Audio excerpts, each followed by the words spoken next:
Good morning, everybody. Welcome to today's Reading the Red this Thursday morning. We'll be looking today at Matthew chapter 10, and we carry on in Jesus' teaching in verse 9.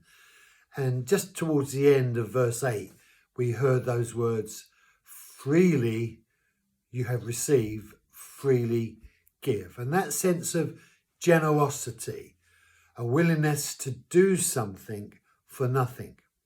Grace is about God giving us what we need. And Jesus finishes there by saying, freely you have received, freely give. And now in verse 9, he says these words, do not acquire gold or silver or copper for your money belts. Do not acquire gold, silver or copper. So the value of gold, the value of silver, the value of copper. And that diminishing reality. And we've seen that in our own monetary system, that value that's put on those metals in order to be able to, as it were, have and acquire. And we live in a materialistic age where money is so important. But here Jesus is saying that we shouldn't use, as it were, the process of doing something for people. Freely give, freely you have received.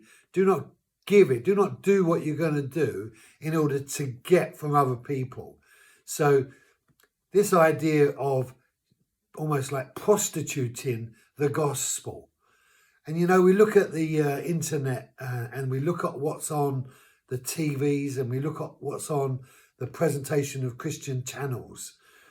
And it's really atrocious, really, really atrocious to see such manipulation and control of people's lives in the asking of gold and silver and copper, you know, the monetary reality of receiving gifts.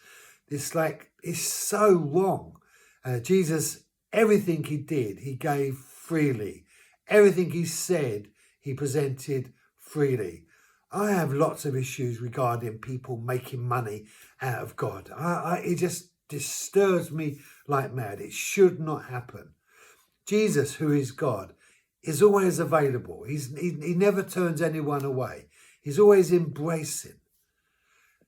If we live our lives only ever going through the process of doing things for others so that we can get something back for ourselves, we have not understood what it means to be a disciple of Jesus Christ. I believe that there is a place for us to receive what we need, but that's a difference from just going to do things for other people because we're going to get something back.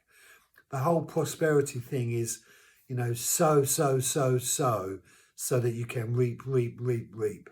But that's so wrong, and we should avoid that. Because if we want to reflect and look like God in the earth to the people around us, as we demonstrate kingdom attributes, as we heal the sick and raise the dead and cast out demons and cleanse the leper, as we freely give, as we proclaim the gospel, if we do it with the intention of getting something back from people, then we have not understood the gospel. The gospel is tied up in God's generosity to give and to bless and to enrich. It's always God's heart to be a giver, not to be a receiver.